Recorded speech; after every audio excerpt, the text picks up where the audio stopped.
This month I asked you what are some of the video games that got you into video games. And here's what you said. Sir Something, Super Mario Galaxy 2. I wasn't even the one playing it, it was my uncle, but it was so much fun to watch him play. I've been into Mario games ever since. This is a really cool comment because I feel like we all go through that where we have like the other person's playing it, but we're watching it and we become a fan of that game. Very quickly, I think of my aunt of playing Tekken 3 and how that really just changed my whole perception on what like video games could be. I kind of like, I got Tekken 4 like the day I got my PlayStation 2. I forget what day it was I got my PlayStation 2, but I got Tekken 4 and like it was, I didn't even ask for that game, but like my mother knew I wanted that game because of the amount of times that I used to go up to my aunties, who lived with my grandmother at the time, go up to my grandmother's house just to play Tekken 3 with my aunt. It was a very, very special time, and like I remember like always playing as Yoshimitsu, always. But yeah, it is a really, really cool feeling because I think that like, I think that people forget as well that you can be a fan of a game without ever playing it. It's just as simple as, and like especially nowadays where you can watch playthroughs online, but I see a lot of people going like, oh, you're not a fan of that game because you never played it. It's like, I know people, very close friends of mine who are massive fans of series of video games but have never even touched them, but have watched full playthroughs of them or watched someone else play them, and that's perfectly acceptable and so cool at the same time. Local fantasy, for me it was The Legend of Zelda Spirit Tracks, which was also my first Zelda game. Favorite of first Zelda game. I just get such a strong sense of nostalgia from it that I ended up loving it more than I ever thought I would. Spirit Tracks is a game I played recently and I'm very glad that I did. I love going through that world, and as much as like I probably would say I prefer Phantom Hourglass, I feel like regardless of all of that, it's probably one of my favorite worlds, not just in Zelda games, but in like video games. I love trains. I love that there's like a set track that you can go through because the tracks are not, it's not just a thing where like you can just fast travel back to an area or you can ride on a horse to a certain area. You actually have to put in the work to get back to an area, keep an eye out for different things around you. I think that makes actually exploring the world a lot more meaningful. You work to get from place to place. It's not just point A to point B. You actually work to find the next area in the game or go to the next area in the game, and that's what makes that game so cool. For that to be your first Zelda game though, that sounds so fucking cool. Mine was Link to the Past. Drew Mitchell. For me, it was The Legend of Zelda Phantom Hourglass. I have memories of me thinking the main character was Zelda to the dismay of my older brothers. Memories like that are really fun. I think, I can't remember some off the top of my head, but I do remember doing that as well, even like 4 years ago, like probably to other people, like my friends being like, oh yeah, like that's, like thinking Link was Zelda. I remember early on the channel though, me calling rupees coins and getting crucified for it. That was always fun. Probably my own fault at that point when they tell you like in text on the screen, this is a rupee. It's not a coin. A coin is like round. Or is it like, I guess not all coins are round, are they? They might be. I think that's a question for like another day. That's the next community video. Are coins round? Paper Mario 64 is better than the Thousand Year Door. I'm just gonna keep my answers short and simple this time. I don't know. I've just always loved them. This is a perfectly acceptable answer as well. Like, not everyone's going to remember exactly the one game that made you like that spark go off in your head. But in some cases, people just love video games from the start. I think, you know, I'm more on the side of the thing where like I played video games and I thought that like there was nothing really more than just like wrestling games and Crash and Spyro. Even though I loved those games, it was never really like a passion for me. I never really cared as much. But then, like, I think getting the PlayStation 2 and playing, like, stuff like Tekken 4 and Final Fantasy X just kind of, like, yeah, sparked that whole enjoyment for me. And, of course, you know, like, as we were mentioning earlier, talking about, like, watching someone else play, I think my whole basis of my, like, actual love for video games also comes from, like, going to my friend's house and him just showing me a game and then me going off and buying the exact same game for my birthday a few months later or for Christmas. It does influence you a lot in that sense. Kelsey Kirsten. The game that got me into gaming was Luigi's Mansion for the GameCube. It was one of the first exploratory games that I'd encountered where I figured out everything on my own without help. Going through and finding all the goals was so satisfying and fun, and I wanted that feeling to continue. And so I kept playing games. Yeah, like that's, again, like a lot of these are bringing back up emotions, and I think they should for you as well if you're watching this. And that's kind of the point of this, like not only to see like how different people are across all of the channel and all of the community we've made here, but also to see, like, you know, how similar we all are in some ways as well, you know? And I definitely feel this because I remember, yeah, playing Final Fantasy X maybe is the reason I bought Final Fantasy XII. It's the reason that I went on and bought so many other JRPGs is because I wanted to feel that exact same feeling. I wanted to do more turn-based combat. And that's why I kind of, like, probably I'm into Dragon Quest now as well. It starts like this chain reaction, and I feel like, you know, I've never played Luigi's Mansion 1. I played a bit of Luigi's Mansion 2 on the 3DS.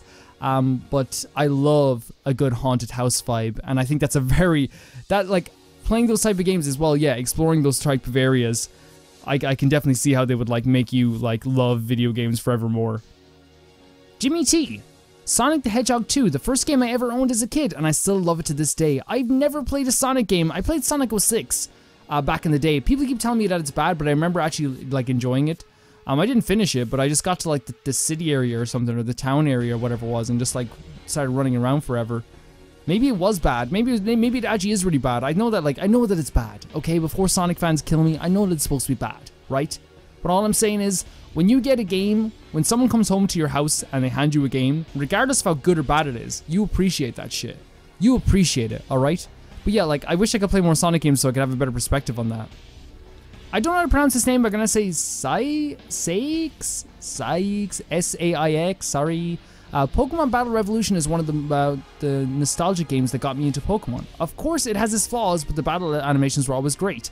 See, that's the thing, like, I feel like a lot of times we look back into the games we played when we were younger and we remember them as like these gems, but we then, you know, we look back and we're like, oh, there's some flaws in it. But I feel like that's just comes from the fact that we probably don't like appreciate games as much anymore. And I've never heard of Pokemon Battle Revolution, but it sounds freaking cool. And I'm a big fan of animations, so I should actually probably check these games out. Again, like, I feel like every month these community videos, along with all the other stuff I said, it's like a big game suggestion page for me. So I'm definitely going to look that up after this. Another game I can't pronounce. Crimson Piranha? I hope that's right. Mine was a mix of Mario Kart Wii and New Super Mario Bros. Wii. There were two games I poured the most hours into when I was a bit younger, and ever since I've been hooked. Mario Kart Wii, I have it on the shelf over there. I will die on this hill and say that it is the best kart racer that I've played since, up until Crash Team Racing and afterwards as well. It's fantastic. Moan Gruel, The Legend of Zelda Wind Waker. I think, like, yeah, there's not much more to explain about that game. That game, can you imagine that game being like one of your earliest memories of video games as well? Again, I played it back in 2016 into 2017, but holy crap, that's such a good game. And I can't wait to replay it. That's going to be that's next on the docket, I think. Maybe Twilight Princess first. I'm not very sure. But I cannot wait to replay that game. Dermid Lions. Spirit Tracks and Phantom Hourglass. They were my first games I played and not only got me into video games, but the Legend of Zelda series too. Especially when I learned how to read, that I can leave the starting area. So you were just in the starting area for like a really long time?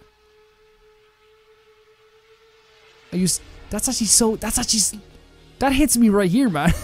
Because I think, like, playing Link to the Past, that happened to me too, right? I hope I'm not making myself sound like an idiot and he's not even saying this at all.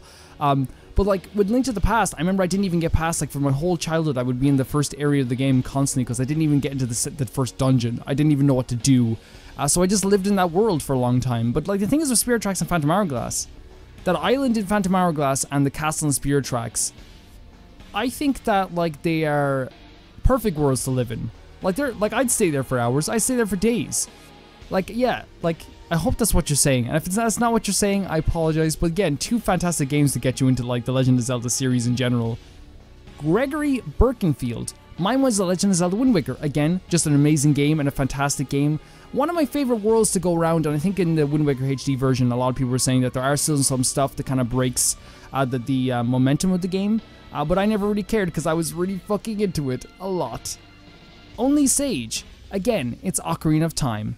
My 6-year-old self was just amazed by the fact that you can solve puzzles, fight with strategy, and go on this adventure just by holding a piece of plastic in front of a TV. And I don't know, I wanted more of these type of games. So yeah, Ocarina of Time made me a gaming nerd. Again, I talk about it a lot how Ocarina of Time has like created like not only like a lot of people's video game love, but it's also been like the reason why a lot of video games I love today have been created. It is an unbelievably great world to go around in, and like the thing is, I recently just finished my second playthrough of the game, and much better, not just much better like in terms of like, oh, I think this is a much better thing that I created, but I think it's just a much better perspective on the game as well. It is a fantastic game. It is an amazing game, and for that to be the game like that got you into video games as well, like I can not only see it, but I can see it like a clear vision right in front of me, like through a freaking window, man. Tactical Pops. fucking fantastic name. For me, it's Paper Mario. Paper Mario is a unique game with many memorable characters and experiences. Even though the game took me months, I believe, to beat, I still had a lot of fun going through the game and figuring things out. That's the thing, when you first play games, when you're starting off playing games, you spend months on one game. I remember Pokemon Silver was the case for that for me as well. Like, spending so fucking long on that game and not even getting anywhere. But if you're talking about Paper Mario 64, the original one, which I think you are, people probably get tired of me saying this, but I think that game is perfect. I think that game is just purely perfect. And again, like I said, the characters are amazing, and there's so many memorable experiences in the game too. But also I think the worlds are just perfect, and like the combat system is perfect, and it's simple but it works. And I think the boss battles are perfect. I think you get to know the worlds that you're going through, and also like the original, like the hub base is actually still one of my favorite like hub towns, overworlds in the entire Mario series and in all of Nintendo, really. So yeah, that's a really fantastic game as well. Bean Shadow Thief, another great name. A lot of great names here. For me, it's a tie between Smash Bros. Melee and Mario and Luigi's Superstar Saga. Melee introduced me to the many series that I like today. First game that got me playing constantly. It had fun with multiplayer and single player, and even though I mostly played single player, then Mario and Luigi's Superstar Saga introduced me to Mario as well as the different kind of games. I hear a lot about the Mario and Luigi series. I know I own. I forget the name of it. It's something like Dream Brothers or Dreamtime Brothers. I forget the name, but I bought it a while back because it came out new on the Virtual Console. And I was like, oh, I might try this. But something came up at the time. But I think I'm definitely going to have to get into that series at some point. But I hear stories all the time about how good Smash Bros. Melee is. And I'm a big fan of the Tekken series. And if you have a good single player in a fighting game, a good single player mode in the fighting game, I will give your fighting game a 10 out of 10 because honestly, I think it's just as important as the multiplayer. It's not as important anymore to developers because they won't make as much money off the single player. That's kind of evident. Even though Tekken 7's story mode is fantastic, it's nothing compared to the story mode that I played in Tekken 4 and in Tekken 5 and in Tekken 6 even and in Tekken 3. I think that like it's to have like a canon story that's going through your video games is really important, and especially in a fighting game as well. Connor John. For me, it was Twilight Princess. It was unlike anything I played before, and it showed me how amazing games can be. Like, Jesus Christ, dude. Can you just, like, think about that for a second? Twilight Princess? Like, how interesting those worlds are, and how, like, much of, like, a change from the Zelda games it was. You know someone hasn't played many Zelda games when they sit you down and say, like, hey, listen to me for a second, like, you know, all Zelda games are the same. It's like, you're stupid. you're dumb. And like, I shouldn't call people dumb for their opinions, but like how can you play Twilight Princess, Wind Waker, Ocarina of Time, Spirit Tracks, and Phantom Hourglass, and then after all of those, and Majora's Mask, and say all Zelda games are the same? Yes, they have like the same character, and a lot of combat is the same or like similar, but like those worlds and those characters and that feeling and the music all just changes. And Twilight Princess is one of those games that when you hear a song from it, or even when you hear like the slight tone of like Midna's voice as she's talking to you, like it goes up through like my stomach into my heart and like stays there for like 3 days. It's freaking amazing. The Pokemaniac, Luigi's Mansion 2. Yeah, I played a bit of this game. I believe it's called like, in America, I think it's called like New Moon or something like that, but like, yeah, over here it's called Luigi's Mansion 2. I love haunted houses, and believe me, I really liked this game when I was playing it. Again, probably something came up to stop me playing it, and it was kind of hard to go back, but I probably should go back at some point. Revan. Halo 2, I completely fell in love with that game. The second I started playing with it with my cousin, we always looked forward to seeing each other to play the campaign, co-op, and some 1v1 custom games. And it really was the first video game story to completely hook me. The character's so well defined and the story's so well written, it's actually quite fascinating. If first-person shooter games don't normally have fantastic stories, which, you know, I think we can all agree that's kind of true, and all but the story was amazing. The game really opened up my eyes to what games were able to be like. The music was fantastic, the gameplay was fantastic, and it was just an experience I don't think I'll be able to get again. Like, I've gotten similar experiences in other games, but they'll never feel the same to that one. That one is special. Again, I don't think I never played a Halo game once in my life, but I can definitely feel what you're feeling. Especially with the going to your cousin's house to play a game. I remember, again, I went to my friend James' house just because he had like Rock Band and I had Guitar Hero, and we'd come between each other's houses just to play video games and see how special, like especially with Shadow of the Colossus, that was like the one thing that we did all the time. But yeah, like again, never played a Halo game, but I know you're very into them. I know you're very into the Halo series, and I know that like it's created a lot of people's love for video games, and has honestly paved the way for a lot of really cool video games as well. So I'm very happy someone mentioned that. Negaliator, I hope I pronounced that right. You've been here for a while, and I don't think I've ever been able to pronounce your name properly. I would say either Spyro Season of Flame or SpongeBob Battle for Bikini Bottoms. I love the game mechanics that offered in these games when I was younger, with SpongeBob being able to create missiles with bubbles, to Spyro's Adventures maps with a lot of collectibles. I started fall in love with the games. Ever since I've been playing video games to the fullest and having and having fun. Sorry, I'm reading this wrong. He didn't write it wrong. No matter the critics, and it is all thanks to games that made me realize what video games are.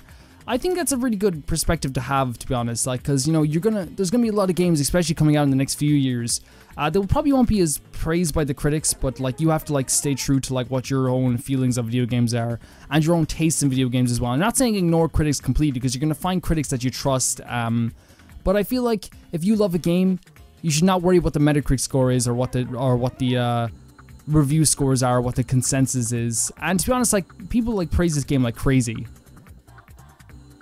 Zanpan Can, as you would have thought, my game is Metal Gear Solid. It was so revolutionary for its time. Good voice acting, non-cyclic animations, amazing plot, fun, and innovative gameplay. Stealth. The game really showed me the potential for gaming had for becoming an art form, and I just love playing the game. I would love it even more if you play it too. This is kind of a running thing now. I keep getting asked by Zanpan Can to play Metal Gear Solid, and I think it's going to happen at some point. I think right now I'm holding out for a remaster because it's getting way harder to record older consoles. It's possible, and it's possible to emulate as well, but I don't really want to do the emulation, but I think at some point Konami is going to get greedy and probably make a remake. Not that remakes are greedy, but that's the only reason that Konami at this point will probably do that, I think. Says me, who like buys their Yu-Gi-Oh cards all the time. But yeah, like, I definitely hear this all the time on Metal Gear Solid. It is like a game that like people worship, and Hideo Kojima is, I would say, partly responsible for having video games becoming an art form. You know, for me, like, I think that fully crossed over with a guy like Fumito Ueda. But of course, people are probably going to argue against that opinion too. But I think that he deserves a lot of credit for doing that. June with the best June with the best avatar on YouTube ever. I was about to say Twitter avatar. Which is just Minato from Persona 3, I think, with like a marijuana symbol and like a gamer hat. It's really funny. I've been waiting for this month's community video. Anyways, the game that made me love games was Skyrim. Great pick. You could be anyone you want in the world, and it's so vast and fills with hundreds of quests to complete. The combat, although it could have been much better, felt solid and enjoyable. Also, the modding community makes the game pretty much infinitely replayable. 100% agree. I got this game, I think, when I was 16. I think it was, yeah, I was just turning 17. It was on my 17th birthday. And, like, still, regardless of what age I was or how many games I played beforehand, I still think this game is just astounding. And I still think it doesn't get as much praise as it should. Even though it's, like, everywhere and, like, it's not ignored. It definitely isn't ignored. Like, I still think that it's like, seen as, like, oh, that's the popular one, it's not the best one. I would say that Skyrim is the best Elder Scrolls game I have played, and like, I want people to fight me on that, please do. Dementio Cypher. I hope I'm pronouncing that name right as well. Super Paper Mario. I used to watch my parents play when I was little, then I played video games myself. It's been my favorite video game ever since. That's a very sweet memory. That's an honestly very sweet memory. And like, Super Paper Mario, I love to death. The story actually, like, I think in the end, like, got to my heart, like, a lot.